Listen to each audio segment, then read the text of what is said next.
بسم الله الرحمن الرحيم. بسم الله كلمة المعتصمين ومقالة المتحرزين. أعوذ بالله تعالى من جور الجائرين وكيد الحاسدين وبغي الظالمين. ثم الصلاة والسلام على أشرف الأنبياء والمرسلين حبيب إله العالمين الذي سمي في السماء بأحمد وفي أرضنا بأبي القاسم محمد صلى الله عليه وسلم. اللهم صل على محمد وآل محمد وعلى آله الطيبين الطاهرين المعصومين المنتجبين، سيما بقية الله في الأرضين محمد بن الحسن المهدي عجل الله تعالى فرجه الشريف. اللهم صل على محمد وآل محمد. Inshallah Mwenyezi Mungu Subhanahu wa Ta'ala amejalia tumeweza kukutana tena katika kipindi chetu hichi, kipindi pendwa kizuri chenye faida cha kupata maarifa kunako dini yetu ya Kiislamu. Katika aina ya najasat ambazo ni madia, ambazo ni material, najisi hizi ambazo ziko 10, tulitaja najisi 2.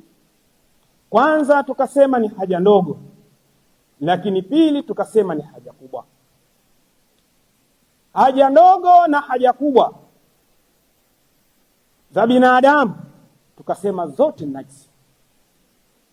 Kama zimemtoka mwanadamu, sawa sawa awe mkubwa awe mdogo, ana akili au Muislamu, maadama ni mwanadamu, haja ndogo na haja kubwa ni najisi. Vipi wanyama? Tukasema katika upande wa wanyama yenyewe si moja kwa moja, ili haja kubwa na haja ndogo iwe ni najisi kwa mnyama, kuna masharti mawili lazima atimie. Lakini tukasema kwamba katika upande wa wanyama, katika upande wa fiqh, wanyama si ndege. Kwa ndege hukumu yake itakuwa ni ya kipekee. Kwa tunaposema wanyama, maana ni wanyama wote, lakini ndege wakae pembeni. Yapowezekana katika istilaha nyingine ikawa wanyama na ndege wanaingia, lakini hapa tunaongelea wanyama ambao sio ndege. Kwa hiyo katika upande wa wanyama, ili kinyesi na haja ndogo viwe ni najisi, sharti la kwanza ni wanyama hao wawe hawaliwi kisheria. Ni wanyama ambao sheria imeharamisha wasiliwe. Sasa kwa mujibu wa fiqhi wa Ayatullah al-Uzma Sayyid Sistani anasema sawasawa wasiliwe kiasili au wasiliwe kwa sababu. Nikaeleza kwamba wanyama wasioliwa kiasili ni wale ambao toka wameumbwa sheria imeharamisha hawaliwi. Mfano nguruwe haliwi, simba haliwi, tembo haliwi, chui haliwi, sungura haliwi kisheria. Kwa hawa sheria imewaharamisha toka wameumbwa, wao ni haramu. Lakini kuna wanyama ambao wenyewe ni halali, lakini kwa sababu fulani wanakuwa ni haramu. Ng'ombe, mbuzi ni halali kuliwa, lakini kuna wakati wanyama hawa wanakuwa ni haramu. Kuku, bata ni halali kuliwa, lakini kuna wakati wanakuwa ni haramu. Muda gani? Sababu ya kwanza ya kuwa ni haramu, ambayo inasababisha watoke kwenye uhalali kwenda kwenye uharamu, ni al-jalal. Wakawa na tabia ya kula kinyesi.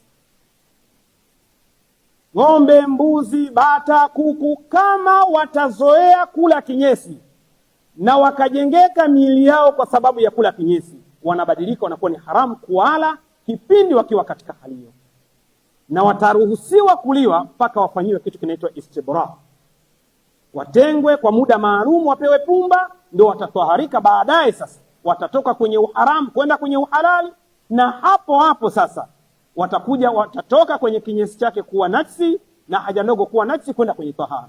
Lakini maadama wanakula kinyesi watakuwa ni haramu, na vile vile saiti sana na hukumu kwamba kinyesi chake vile vile haja ndogo yake itakuwa ni haramu hata kama wanaliwa. Kwa mnyama asiyeliwa sawasawa asiliwe kiasili au asiliwe kwa sababu, kama ng'ombe tulimuona anayekula kinyesi, na sababu ya pili ni fa'udhu billahi min dhalika, ni mnyama ambaye kafanyiwa kitendo cha jimaa na mwanadamu. Ikatokea mwanadamu akashiriki kitendo cha jimaa na mnyama yule haliwi kisheria.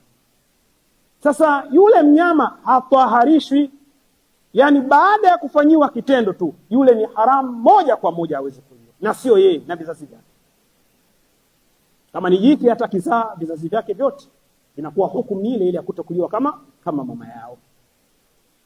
Na sheria inasema inatakikana mnyama huyu aweze kuchinjwa na kuteketezwa moja kwa moja. Kwa kama atapewa ni wanyama ambao wanakula nyama, wapewe basi wale. Na aliyefanya kitendo hicho yakunu ghari, anagharamia, anatoa fidia. Kama ni wanyama ambao wanaoliwa. Lakini kama si wanyama ambao wanaoliwa, basi mnyama huyu itabidi awekwe mbali, atoengwe na mji. Kwa labda ni punda au farasi, wanatumika katika upande wa kupandwa, beba mizigo, lakini hawaliwi. Huyu inabidi atolewe kwenye mji na apeleke kwenye mji mwingine, na kipindi anahamishwa mji huyu ambaye alifanyia kitendo lazima alipe gharama ya mnyama yule. Lakini anayeliwa kisheria hawezi kuliwa, bali atabidi kama ni kuchinjwa achinjwe, wapewe, kama ni mbwa ni nani watumie mnyama yule, kisha huyu itabidi agharamie mnyama yule. Lakini kipindi yuko hai mnyama yule, ni mbuzi kweli, ni ng'ombe kweli, ni bata kweli, ni kuku kweli, alikuwa analiwa kisheria, sasa hivi ni haramu. Akishakuwa tu ni haramu kwa sababu hizi zilizotaja, kipindi hicho kinyesi chake na haja ndogo yake inakuwa ni najisi. Kwa hiyo sababu ya kwanza ya haja ndogo ya mnyama na haja kubwa kuwa ni najisi ni kutokuliwa, sawa sawa kwa asili au kwa sababu. Sababu ya pili ni awe mnyama ambaye akikatwa au akichinjwa damu yake inachirizika, inatoka kwa nguvu, inachirizika. Na asiwe ni mnyama ambaye kama atakatwa basi damu yake inasambaa tu na haichiriziki.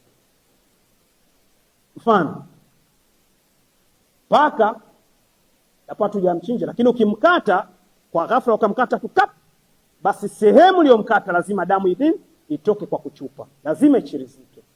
Hata panya na yenye ni mdogo kweli, lakini ukimkata kwa damu na inachirizika. Kwa hiyo paka haliwi, panya haliwi, na damu yake inachirizika, basi kinyesi chake na haja ndogo yake inajisi. Lakini wanyama ambao damu haichiriziki kama nyoka, mfano nyoka ukimkata damu haichiriziki, mjusi na wenda takenge, sijajua wanyama kama hao, ukimkata damu haichiriziki. Sasa akiwa mnyama huyo haliwi kisheria, lakini damu yake haichiriziki, kwa hiyo amekosa vile vigezo vingapi? Vigezo viwili lazima vitimie: kutokuliwa na damu ichirizike, ndio kinyesi na haja ndogo inakuwa najisi. Lakini kama akikosa moja hivi viwili, basi inakuwa kinyesi na haja ndogo ni tahir. Kwa hiyo kwa wanyama kuna sharti, sio moja kwa moja. Kwa hiyo mnyama akiwa analiwa kisheria, hata kama damu inachirizika, maadama analiwa tu, basi mnyama huyu haja ndogo na haja kubwa sio najisi. Ng'ombe, mbuzi ambaye ni halali kuliwa, kipindi hicho haja ndogo na haja kubwa si najisi. Sasa ikiwa sio najisi, inaingia wapi? Inaingia katika al-kadhurati, uchafu. Kwa kama umepatwa na kinyesi cha ng'ombe au cha mbuzi, wewe umechafuka kama tope na uchafu mwingine jasho. Kwa hiyo unaweza kuswali, unaweza kuswali, haina shida yoyote. Lakini utaswali, lakini ni mchafu, kama mtu aliswali na tope na vitu vingine, kwa sababu si najisi.